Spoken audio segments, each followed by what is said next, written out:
வாழ்த்துக்கள் மற்றும் வணக்கங்களுடன் தமிழ். நல்லதோர் வீணை செய்து அது நலம் கெட உறுதியில் எரிவதுண்டோ அப்படின்ற ஒரு பாடல். BB9 சர்ச்சைகளும் பிக் பாஸ் நீங்க ஆரம்பிச்ச நாள்ல இருந்து சர்ச்சைகள் தாங்க அதிகமா இருந்துச்சு. நிறைய பேர் இந்த நிகழ்ச்சியை நிறுத்தணும். வேல்முருகன் அவர்கள் கட்சி தலைவர் போராட்டமே பண்ணாரு. அப்புறம் நம்ம இதை காமெடியா எடுத்துக்கிட்டோம். சரி, எல்லாத்துக்கும் எதிர்பார்ற மாதிரி வருதுன்னு. ஆனா BB9ல ஃப்ரைடே எபிசோட் மறக்கவே முடியாத ஒரு எபிசோட். கெட்ட வார்த்தைகள், கொலை முயற்சி.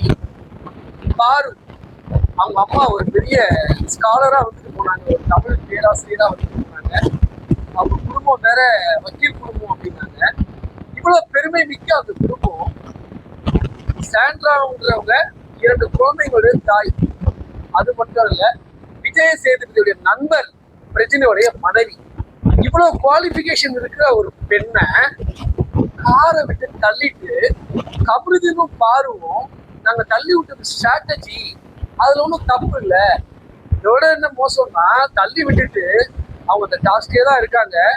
அப்ப பேசிக்கிறாங்க, அவங்களுடைய வாழ்க்கையை பத்தி பேசிக்கிட்டு இருக்காங்க. நம்ம வெளியில போன போது நம்ம கண்டிப்பா இணையதான் இருக்க போறோம், நம்ம சேர்ந்துதான் இருக்க போறோம்.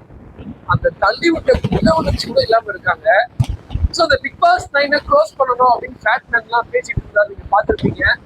எல்லாருமே பேசிட்டு இருக்காங்க. இந்த சண்டே சாட்டர்டே எபிசோடோட இந்த நிகழ்ச்சியை க்ளோஸ் பண்ணிடணும் அப்படின்னு பேசிக்கிறாங்க. சரி, அரோரா பலூன் அக்கான்னு எல்லாருக்கும் தெரியும். அரோராவை பத்தி நம்ம எல்லாருமே பாராட்டிட்டு இருக்கோம். கொஞ்சம் நல்லா அழகா பண்ணிட்டு இருக்காங்க, கருத்தை முன்வைக்கிறாங்க அப்படின்னு.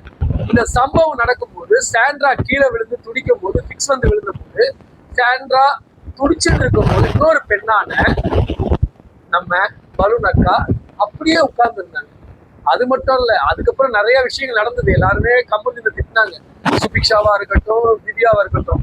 அப்பயும் அவங்க ஒரு வார்த்தை கூட பேசல. ஏதாவது பேசினா நமக்கு எனர்ஜி குறைஞ்சிரும், நம்ம இந்த கேம்ல தொடர முடியாம போயிடும். கடைசி அவங்க தான் TTF செய்திகள் வருது, ரைட்? அதாவது இப்ப மனித நேயம்ன்றதை தாண்டி பிக் பாஸ் 9 ஆரம்பிச்ச நாள்ல இருந்து தப்பு தப்பு தப்பு தப்பு தப்பு தப்பு தப்புன்னு சொல்லிட்டு இருந்தாங்க. எல்லாருமே அதை வேடிக்கையா தான் பார்த்தோம். கடைசி ஒரு பெண்ணை கொலை பண்ற அளவுக்கு ஒரு பெண்ணே காலால எட்டி உதைத்து அவங்களுடைய தொடை வந்து அந்த கார்ல மாட்டிக்குது. அப்பயும் தள்ளி கதவை மூடுறாங்க பாரு. அதுக்கு உதவி செய்யறாரு திரு கமருதீன். கமருதீனுக்கு தான் விஜய் சேதுபதி பாராட்டு கொடுப்பாரு. கமருதீன், நீங்க சூப்பரா விளையாடுறீங்க, நீங்க எனக்கு உங்களை பிடிச்சிருக்கு, உங்க சிரிப்பு பிடிச்சிருக்கு. கமருதீன் ஏற்கனவே திவ்யா கிட்ட சண்டை போட்டுட்டு இருப்பாரு. திவ்யா வாயில அப்படின்னு சொல்லியிருக்காரு. அப்புறம் திவ்யாவை வந்து செருப்பால் அடிப்பேன்னு சொல்லியிருக்காரு. நம்ம அப்பயே கவனமா இருந்திருக்கணும். கமருதீன் திரு துஷார், அதாவது அரோராவுடைய காதலர் துஷார், அவங்களையும் அடிக்க வந்தார். வா பாத்ரூம் போகவா அப்படின்னு அவனை அடிக்க போகிறார். அதை விட்டுருங்க, பிரஜன் கூடயும் சண்டை போட்டாரு. இப்படி அவர் சண்டை போடாத ஆளே கிடையாது. எல்லாருமே சண்டை போட்டுட்டு கூட நான் மன்னிப்பு கேட்கிறேன். பட் இருந்தாலும் எனக்கு இது எதுவும் தவறா தோணல, நான் சரியாதான் இருக்கேன். ஆமா, நீங்க யார் பேசுறதுக்கு ஒரு தகுதியே இல்லை. மிஸ்டர் திவாகர் சொன்ன வார்த்தை இருக்கா, தகுதி தராதரம். அதெல்லாம் இவர் யூஸ் பண்ணிட்டு இருக்காரு. ஆனா யாருமே கேட்கல. ஷோவே முடிய போது இனிமேல் BB9க்குள்ள யார் வருவா? அதாவது இந்த போன கண்டஸ்டன்ஸ் எல்லாம் உள்ள வருவாங்க இல்லையா, எந்த முகத்தை வச்சுட்டு வருவாங்க, இந்த ஷோவை எப்படி நகர்த்தி கொண்டு போவாங்க, எது வேணாலும் நடக்கலாம். இந்த ஃபேட்மேன் அவர்களுடைய அந்த பதிவில் வந்து ஒரு விஷயம் சொன்னார்.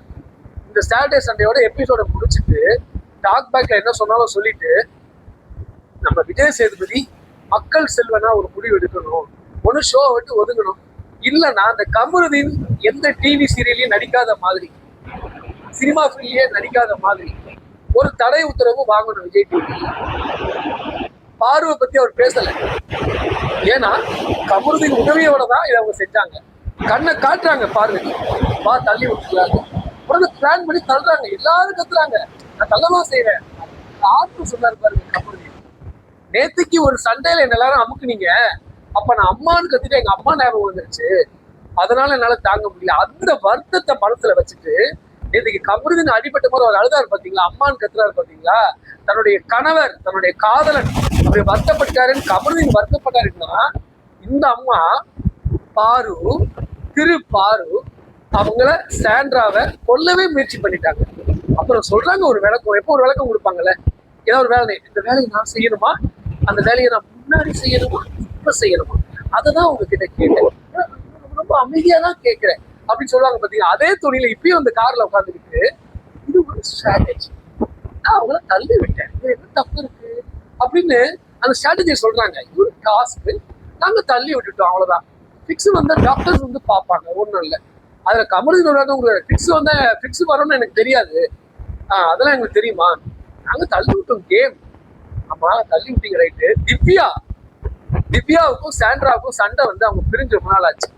பிரஜினுக்கும் திவ்யாவுக்கும் ஏதோ ஒரு பழக்கம் இருக்குன்ற ஒரு பிரச்சனையை நினைச்சுக்கிட்டு, சாண்ட்ராவே நினைச்சுக்கிட்டு அவங்க மேல கோபமா இருந்தாங்க. ஆனா திவ்யா சாண்ட்ரா விழாம அந்த காரை பிடிச்சுக்கிட்டாங்க, அந்த கார் கதவை பிடிச்சுக்கிட்டாங்க, கடைசி வரைக்கும் விடல. அதனால அவங்க கையே உடையிற நிலைமையில போச்சு, இருந்தாலும் அவங்க விடல. சோ அவங்க பிரஜனுக்கு ஒரு ப்ராமிஸ் பண்ணிருப்பாங்க ஒரு வீடியோல, என்ன சிச்சுவேஷன்லயும் நான் சாண்ட்ராவை அங்க நிற்பேன், சாண்ட்ராவுக்காக நான் நிற்பேன்னு சொன்னாங்க பாத்தீங்களா.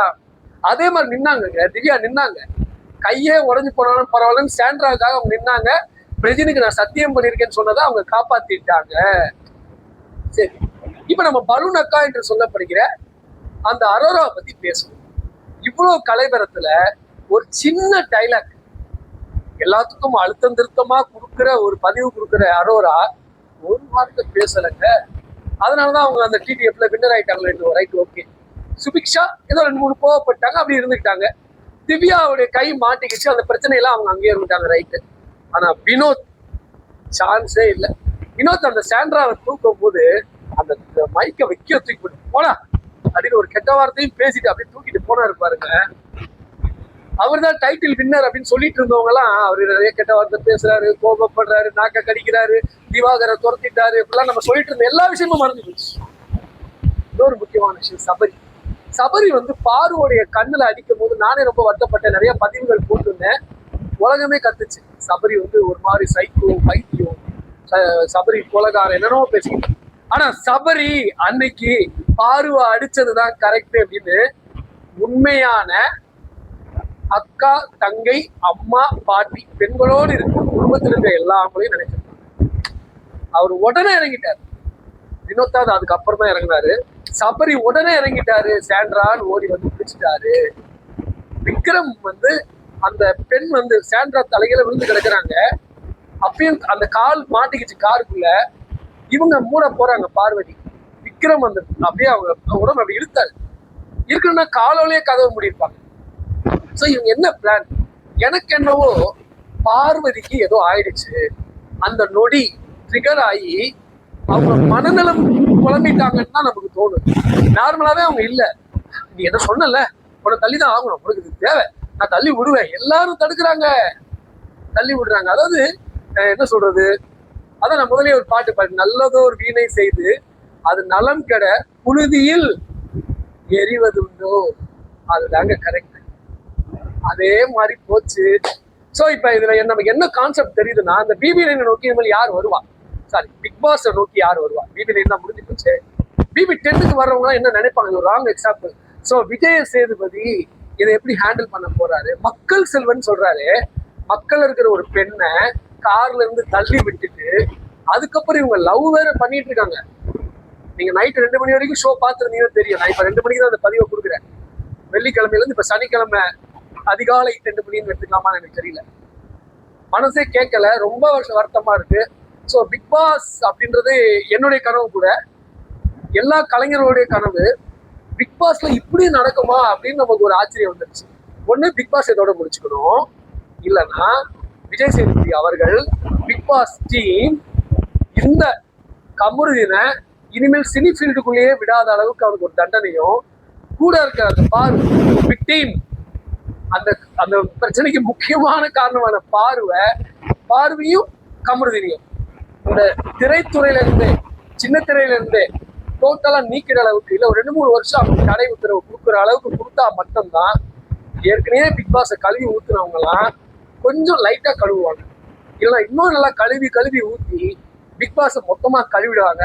இனிமேல் பிக் பாஸை நடத்த முடியாத அளவுக்கு. ஏன்னா இப்பெல்லாம் யூடியூப், இன்ஸ்டா, ஃபேஸ்புக் இவங்க சொல்றதுதான் நம்ம கேட்டு ஆகணும். ஸோ கண்டிப்பா இந்த பிக் பாஸ் டீமும் தெரிஞ்சிருக்கும் என்ன செய்ய போறாங்கன்னு தெரியல. என்னன்னாலும் மனசு ரொம்ப வருத்தமா இருக்கு.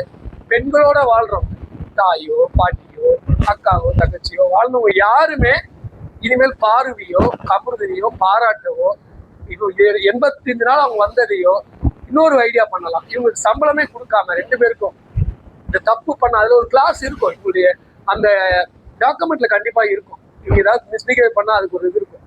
அந்த கிளாஸை வச்சுட்டு டோட்டலா பேமெண்ட் கொடுக்காம இவங்களை எவ்வளவு இந்த கரும்பு செம்புளி குத்தி சொல்லுவாங்க இல்லையா கிராமத்துல, அந்த மாதிரி ஒரு பெரிய தண்டனை கொடுத்து மக்களை ஸ்டேஜுக்கு வர வச்சு மக்கள் கேள்வி கேட்டு, ஏற்கனவே போன கனி பழைய கண்டஸ்டன்ஸ் எல்லாம் வந்து இவ்வளவு கேள்வி கேட்டு, பிரஜன் சாண்ட்ராவின் கணவர் பிரஜன் அந்த 2 குழந்தைங்க இவங்க நிக்க வச்சு கேள்வி கேட்டு அது மாதிரிலாம் பண்ணாங்கன்னா இந்த ஷோ வேற அளவுக்கு போகும். பட் என்ன பண்ண போறாங்கன்னு தெரியல. மனிதநேயம் BB9 செத்துருச்சு அப்படின்னு தான் சொல்லலாம். பாருவோடைய பிஹேவியரா இருக்கட்டும், கமருதீனுடைய பிஹேவியரா இருக்கட்டும், ரொம்ப கேவலமா இருக்கு. நீங்களே வீடியோ பார்க்கலாம். இதுக்கு மேல சொல்ல வார்த்தையே இல்லை. ஸோ BB9 வேஸ்ட் சொதப்பலு இந்த இடம் நல்லாவே இல்லைன்னு சொன்னது போய் BB9 ஐயோ பயமா இருக்கு, BB9ல கொலை நடக்குது அப்படின்னு சொல்ற மாதிரி வச்சுட்டாங்க. முதலையே கமருதீனை துரத்தி விட்டுருக்கலாம். கமருதீனை ஊட்டி ஊட்டி வளர்த்தாங்க. கடைசி என்ன நடந்தது? மீண்டும் ஒரு பதிவில் உங்களை சந்திக்கிறேன். நன்றி, வணக்கம். BJ தமிழ்.